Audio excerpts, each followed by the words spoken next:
What is up? Gear Squad, Chingear here bringing another video, and today we are talking about my most anticipated games of 2022. There are a lot of games that are coming out this year. I don't know, guys, this year might be a little crazy. I feel the same way about 2021. Like, there were a lot of games. I didn't get to play them all. If you haven't seen my last video, I played over 50 plus games though. Very excited about that. So I actually have a lot of games I need to play in 2022 that are from 2021 and before. I have to play Horizon Zero Dawn before I play Horizon Forbidden West. Like, I got a lot of games that I have to get back to, but I'm happy with last year, but I'm really excited for 2022. Really, there's like one big game, but there are a lot of games on this list that I'm pretty excited for. Some of them I'm hoping to play with you. Others I'm going to play by myself. Others I might stream. You never know. Let me know in the comment section down below what you guys are excited for. Now, this list that I'm going to talk about today is PlayStation exclusive. The reason being is because I'm not a huge Nintendo person. Like, something like mind-blowing needs to come out on like the Switch for me to really want to get it. I'm not a fan of even playing on the Switch, to be honest. So, like, if a great Switch game comes out, y'all let me know in the comment section, because I do want to pick it up. I do want to play it. But, like, don't come at me saying, like, Pokemon Arceus. Not trying to say that Arceus is going to be bad, but it's not really going to be enough for me to, like, pick up that game. So, like, let me know if there's another Nintendo game coming out anytime soon. You know, maybe, like, Breath of the Wild sequel, or maybe another Fire Emblem or something like that. But, like, at this point, I'm not a huge Nintendo fan. So, like, it is what it is. The games are good, but not for me. Same really with like my PC and Xbox, right? Like, I have a PC, so I can play Xbox games, I can play PC games. I don't really know what's on the horizon. I know there are some like Bethesda games coming out that I'm excited for. But in general, I mostly talk about PlayStation games on here. And some of them might come out on PC or something, but PlayStation is where I do the majority of my gaming at. So I just wanted to go through PlayStation, but let me know in the comment section if I'm missing anything. Seriously. Like, seriously, let me know, because I don't want to miss out. All right, let's go ahead and jump in. Now, if you haven't seen this website before, I'm using releases.com, the #1 website to look at releasing content year over year, week over week, month over month. Now, let me actually show you how it works. This is not an endorsement. I wish it was. Releases.com, you can just go to this website. You can see there's a bunch of stuff. This is just generally stuff that's coming out. Now, starts on TV. But you can actually look at calendars for different things. For example, you can go to PlayStation 4. Let's say you still have a PS4. Shout out to the PS4 homies out there. You can look and see all the games that are coming out literally week over week. For us, we actually went to PlayStation 5 and we followed a bunch of things. So you can make your own account and follow. You press this little R button and follow games that you want to be reminded of or see what their release date is. And what's cool is you can go to your own calendar.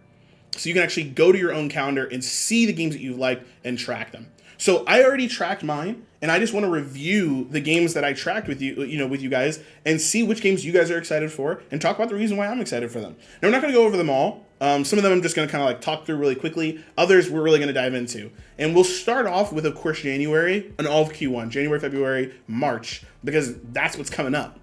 We'll probably talk more about games that are coming out later. But we will go over them. So let's go ahead and jump in. First game I want to talk about, Tom Clancy's Rainbow Six Extraction. Now, I actually was fortunate enough to be able to play this game. I literally was able to play this game, the beta of it. I can't speak about it because we were under NDA. Myself and Darth played it. I think I did give codes to some other people. I don't know if they played, but we did actually get a chance to play this game. I personally really enjoyed this game. It is the PvE side of Siege, of Tom Clancy's Rainbow Six Siege. So if you're interested in bringing those characters into PvE, specifically fighting against alien zombie things, definitely give this game a shot. It is classic CQC like Siege gameplay, but it's PvE and it is a lot of fun. It can get really, really challenging and really, really hard, but you can also kind of keep it light and just kind of fun. For the most part, though, it was always a little bit challenging. And for myself and Darth, I think we really enjoyed it. So shout out to Darth. I hope you and I are going to play this soon. But anybody else who's interested in this game, let me know, because this game really does look good. And honestly, it might even get me into playing Siege generally. Now, I don't know that. I'm going to put it out there. But I think it might actually just get me into Siege. So pretty excited for that. All right, so next is Uncharted: The Legacy of Thieves Collection. Now, this game is a mix. It has Uncharted 4, A Thief's End. Now, this is classic Uncharted, the final chapter of Nate's story. And then we also have Uncharted: The Lost Legacy. Now, this is a remaster, so it actually has both of those games remastered. I'm hoping 4K 60. I'm hoping 4K 60 HDR. Like, I'm hoping they make everything go really, really well in this game. Honestly, it would be crazy if we got a 1080p 120. That would be insane. 120 FPS in a third-person shooter. I don't remember the last time I've ever played like a third-person shooter in really high FPS, but it would be cool. So honestly, Control might have really high FPS, but I think it's mostly at 60. So I'm really excited for this. The reason for me is because of Uncharted: The Lost Legacy. I never got to play this game, so I'm really excited to play it in all of its, remastered glory. And honestly, having an remastered version of Uncharted 4 is not bad.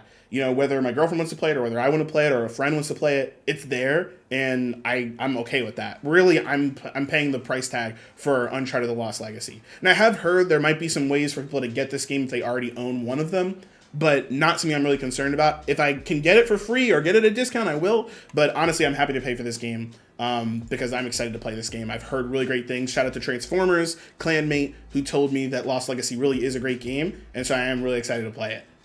Granted, the reviews speak for themselves. They are very high reviews. Okay, the next one is Sifu. If you haven't heard of Sifu, I wouldn't say you've been living under a rock or anything like that. Like Sifu, it showed up a couple times in PlayStation's own video events, any of their keynotes or features or things like that where they've showed games off. That's where Sifu has been. But this game is really, really cool looking. It is a third-person kung fu action game. Apparently, a big part of it is the story and the development of your character from young to old age. So you can see he looks kind of old here, but there's even more times where his hair grows longer, it gets more gray, and you can see here where his hair is super short, totally jet black. And then you have him here where he is old man Sifu. So I'm very excited for this game. The previews have been really, really good. It is apparently just the combat is really, really great, really thought out.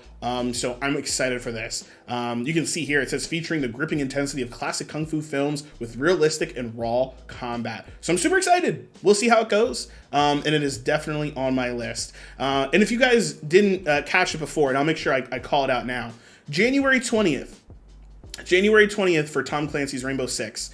And then we have January 28th for Uncharted: Legacy of Thieves. Now, I'm more of a person to buy multiplayer games at release than I am single player. So I will probably buy Tom Clancy Rainbow Six on the 21st.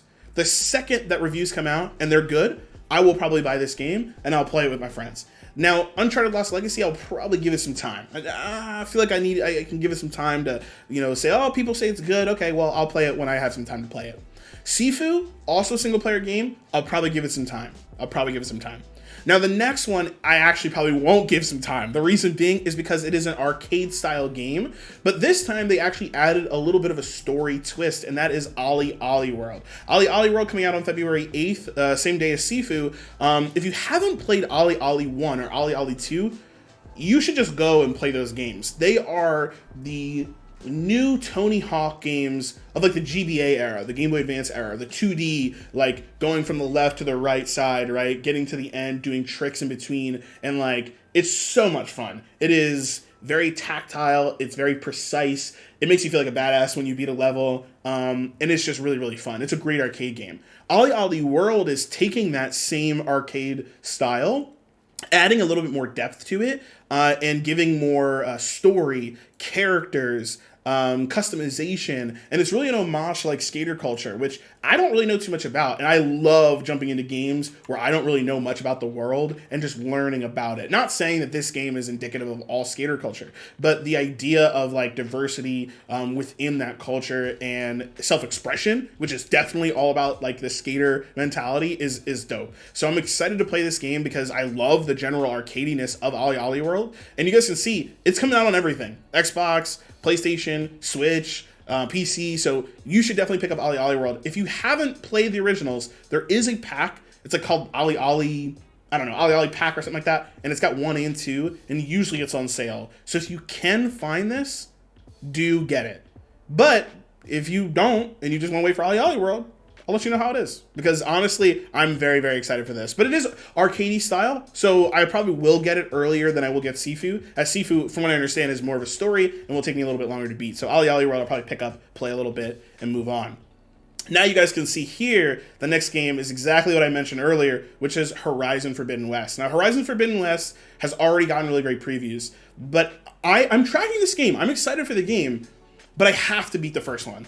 So actually on my list of games to beat in 2022, early, so January really, January, maybe the beginning of February, is this game's predecessor, Horizon Zero Dawn. I played it, 30 FPS, so I didn't like it, but now it's got the 40, or the 40 FPS, the 60 FPS patch, so I'm gonna jump back to it, and I'm gonna give it a shot. Now if it's good, oh, for sure, I'm going to get Horizon Forbidden West. But if it's like mediocre, we'll have to wait for the reviews. I know the reviews are great for Horizon, but those are from people who are cool with playing the 30 FPS games. Again, no offense, like I said, I'm a snob, but, you know, I'm going to have to let that one just gestate and see how exactly it goes.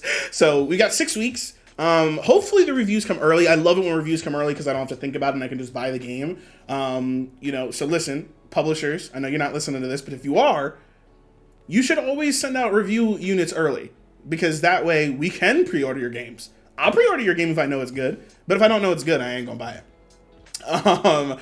All right. So next is my #1 most anticipated game of the year, and that is, of course, this should not be any surprise to anybody who knows me well, Destiny 2: The Witch Queen. Now, every single year, Destiny gets a new chapter. This last year was Beyond Light. We got stasis powers, and we got a pretty cool story. It's not over just yet, but we got a pretty cool story. There are always a quarterly kind of, I mean, I guess if I use the book, I guess I should say this is Destiny's new book. And then the chapters are like each season. Yeah, that works. Okay, so paint this picture with me. Destiny is a book series. And in its first trilogy of books, Witch Queen is another book in that trilogy. Maybe I shouldn't have said trilogy, but series of books. In there will be multiple chapters. In the last book, Beyond Light, there were multiple chapters, 4 chapters, and they were pretty good. But I'm really excited to see what Witch Queen culminates to. Witch Queen is, I don't want to say it's do or die. Like, Witch Queen is going to be great no matter what, I feel like, because I love Destiny 2 already. And literally, we're going to get, like, 2 new major things, which is we get weapon crafting. That's number one. That's already enough for me. If literally all I got was weapon crafting, I would continue playing Destiny 2 even if I got no new content. So, like, that should say enough for you. We have a brand new weapon type, the glaive. That's a huge deal because we only have one melee weapon, and that is a sword, and that goes in the heavy slot. This apparently is special ammo. I think it's special ammo. Might be primary, but I'm pretty sure it's special ammo. And we can use it whenever we want. And you know, I'm a big melee guy. Okay. Let me relax. And then the last thing, of course, is a brand new major story featuring Savathun, who is the big bad of the Witch Queen. So we're super excited for this. There's a ton of other things that are coming out. 7 weeks though, we've definitely got some time, so we're gonna be playing some other games before we actually get to Witch Queen. And we're definitely gonna be playing a lot of Destiny too, because we've got some content that we've got to beat in Destiny before we get to Witch Queen. So shout out to Witch Queen, shout out to Destiny, shout out to Bungie. All right, next is Monarch. I'm not gonna click on this, but Monarch is a spiritual successor, from what I understand, to the like Shin Megami Tensei and Persona series. Now, I say spiritual successor, which is a little weird because can you really call it a successor when Persona games and Shin Megami Tensei games are still being made? The thing here is that there are a lot of OG creators of developers of those games on this team creating Monarch. Monarch is actually made by like an indie team. I can't remember who the publisher is, but Monarch is actually a strategy tactics game, not a turn-based game. And without that, like for me, I'm actually more of a tactics person than a turn-based, like, you know, wait for your turn, you know, select your move and then just keep going like Pokemon style. So for me, I actually might be more interested in Monarch. I'm following it because I don't know yet, but I don't want to forget about it. So it's on my list. But next, which I know a lot of people are going to be excited about, is Elden Ring. So let's take a look at Elden Ring. If you guys don't know Elden Ring, this is the beautiful baby of Hideki Miyazaki, who is the creator of the Souls franchise, including Demon Souls and the Ninja one, which I can't remember the name of off the top of my head, and the mind of George R.R. Martin, the creator of course, if you don't know, Game of Thrones. So this is going to be a huge deal. Souls game set in the mind of George R.R. Martin. Now, it's not just him. It's him and Hideki and the rest of the team. But Elden Ring is a huge deal for a lot of people. And for me, it is hopefully what I'm excited for is I bought Demon Souls recently. Demon Souls on the PlayStation 5. And so I'm excited to play Demon Souls on the PlayStation 5 and then see this new culmination of what years and really probably a decade of Souls experience and writing experience will bring to this franchise. So I'm excited to play Demon Souls, but I'm super excited to play Elden Ring. So we'll see how it goes. God, I'm actually really excited for it. The more I think about it, the more I'm excited about it. I wasn't a huge Souls fan for a while, but remembering just how excited I am to play Dark Souls or Demon Souls and to see what that evolution is going to be really exciting. All right, next is Babylon's Fall. I'm not going to open this up. The reason being is because I don't actually have that much faith in it. This is a Platinum Games game, meaning I will probably buy it, but the concern is that it's a multiplayer game published by Square Enix. Now, I like Square Enix, but Square Enix doesn't really do a bunch of great multiplayer games, and neither does Platinum. So this is their foray into going into melee multiplayer combat, which they have done before. They have done it once before, but it was, by the way, a game called Anarchy Reigns. If anyone's ever played Anarchy Reigns, this is their second foray into multiplayer. So we'll see. The previews haven't been great, but I think even if this game is like average, as long as the combat is still Platinum, honestly, I will probably still get it. But we gotta wait. We gotta see. I definitely want to track it though, because I wanna keep up on it. And that's the nice thing about releases.com is every month, every week, you can come in here and see what games are coming out. You can throw this in your calendar if you want. And I really like that.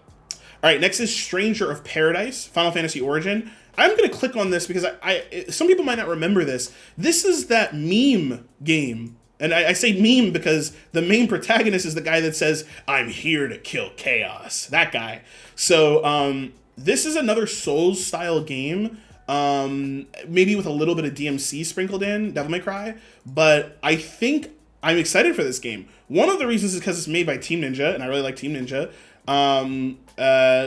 but also, I love Final Fantasy. So, in theory, this should be great, but I just don't know. So we're going to wait for some more previews to come out. We're going to wait for the reviews, but I got to keep my eyes on it.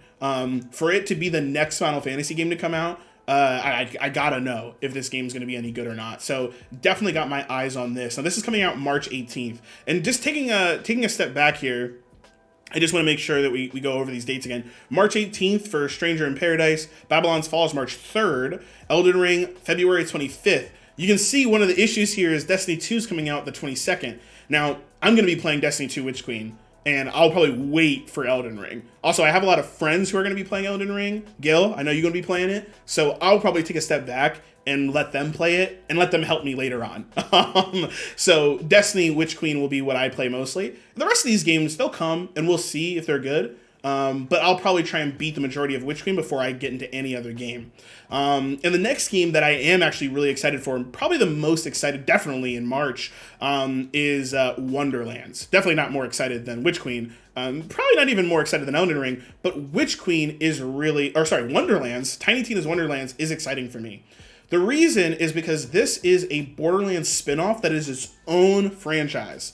So it is not a Borderlands game. You'll notice that Borderlands is not in the title. Instead, it's called Wonderlands. So it's almost like an alternate universe based on Bunkers and Badasses, which is that Dragon's Keep DLC from Borderlands 2. And it's its own game. It's got its own characters. It doesn't actually have, it has character creation. It doesn't have like hero characters that you're picking. It has character creation. It's very, very different, but still very much the same in the sense that you have a bunch of guns and a bunch of loot. But you also have powers and skill trees similar to Borderlands, but that character customization and that like classic fantastical storytelling, where you're building your own legend is very exciting. So I didn't really love Borderlands 3. I love Borderlands 2 though, and I'm hoping that Wonderlands recaptures that magic for me and that this game will be really good. Definitely going to be waiting for reviews because I don't want to buy this game and then be upset by it. Also, this is a PlayStation 5 game, meaning that it is $70, which I know is not that much more money than a $60 game, but it's enough to make me think twice. Okay, so there are some other games that are coming out Q1 that we don't know the date for. One is Cyberpunk 2077 for the PlayStation 5. Definitely waiting for the reviews on that one. I have the PS4 version, so I'll get this for free, but I had to go ahead and track this because when this actually gets a date, we'll know about it on releases.com. Anno, if you haven't heard of this, this is a like pixel sprite style RPG action game that looks really, really good. So I just wanted to track it. It's been on PlayStation's like video cycles for a while. So Anna looks really good. Excited for that. The Stanley Parable Ultra Deluxe Edition, which is the PlayStation 4 version of Stanley Parable. Excited about that. So I'm tracking that. Grand Theft Auto 5. This is coming out in March. We don't know when this is coming out in March, but it's supposed to come out in March. I'm a big Grand Theft Auto fan, and I haven't played since the PlayStation 3, so I'm excited to see what 5 on the 5 brings. I know some people are just like, give me a new Grand Theft Auto, but for me, I'm actually okay with going back and playing it again on the PlayStation 5. It just has to be good, and the upgrade has to be worth it, so we'll see. Stray, which is a game about a cat. If you haven't seen it, we'll see when it gets a release date. Salt and Sacrifice. This is a sequel to Salt and Sanctuary. Forspoken, this is the next game I'm really excited for. Now, this is Q2. We're seeing that because, of course, it's in May. And Forspoken is all about this black female protagonist who enters into this magical world, gets magical powers, and is a badass. So I'm excited for this game. It's by Square Enix. We'll see how it goes. So other games in here that I'm just going to kind of run through because we're kind of past Q1 at this point, which means we're going to come back and talk about these games another time. Ghostwire Tokyo, this is made by Bethesda, or should I say published by Bethesda. The Witcher 3 is also coming out for the PlayStation 5, meaning it's getting its own edition. You can tell there's a little bit of a trend here with Cyberpunk and The Witcher. I want both of these games again, but I want them in their PlayStation 5 versions, both of them. I don't have to pay for it because I own them both. So excited to see what the PS5 version is going to bring. Saints Row, I know some people aren't excited for that, but I am. I want to see what the game is like. I'm going to let it, play its course out, watch the previews, watch the reviews, and see if they're good. If it's good, it's good. I know a lot of people just want a Saints Row 2 sequel. But for me, I'm good for a brand new Saints Row trilogy that is just brand new and better. I'm cool with that. Hogwarts Legacy, not a huge J.K. Rowling fan, definitely. But I'm not really a huge, Hogwarts Harry Potter fan either. But this game is going to be a big deal, and I do want to follow it. And so I don't know if I'm going to buy it, but I definitely want to watch it and see if this game lives up to the hype, because it's got a lot of hype around it. Harry Potter was a big deal for a lot of people growing up, and so Hogwarts Legacy could be, honestly, one of the next great games. We'll see. Dead Space Remake, Lost Soul aside, League of Legends Wild Rift. You can tell at this point we're looking at games that don't have release dates, but are rumored or were said to be coming out in 2022. Good example is like God of War Ragnarok. We just don't know when that game is going to come out, but we know it's going to come out in 2022, or at least that's what they've been telling us. So that's everything, guys. That's everything that I wanted to go through. Mostly, I wanted to go over Q1, and we did. Tom Clancy's Uncharted, of course, Witch Queen, Horizon. Let me know what you guys think in the comment section down below. What are you guys excited for? What's your number one? But feel free to let me know your top 3, your top 5. Anyway. This video's been long. I'll see you guys online, and of course, I'll catch you in the next one. Peace. Happy New Year.